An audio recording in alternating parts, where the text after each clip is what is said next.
Hey guys, Ronald here.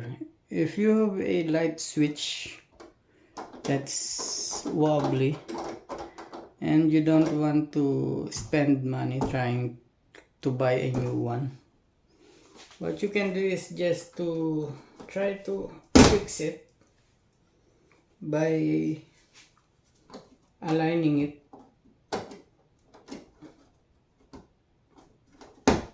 just like that. Don't worry, this metal part doesn't have any electricity. You can touch it. Just align it and put some epoxy on it. Just in case you don't want to spend money.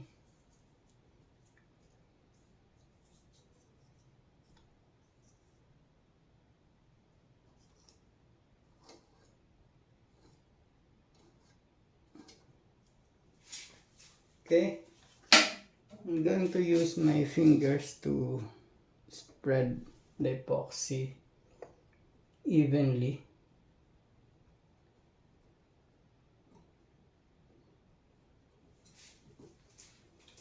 And also on the other side.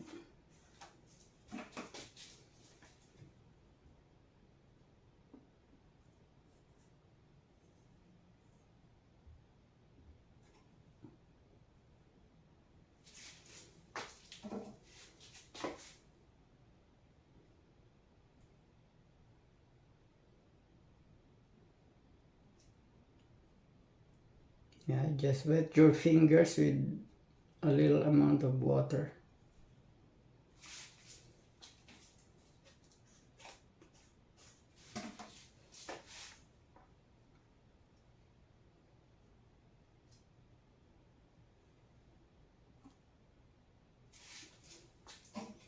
So that you don't have to spend.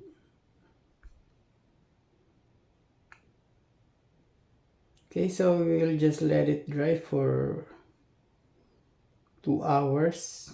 Then we'll put back the cover.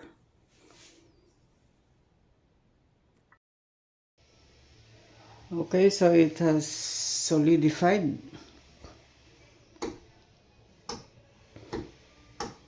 It's now stable. It's not moving, so let's put back the cover.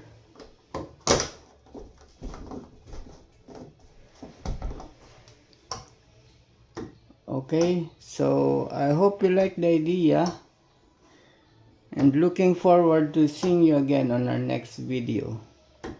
Thank you for watching. Bye.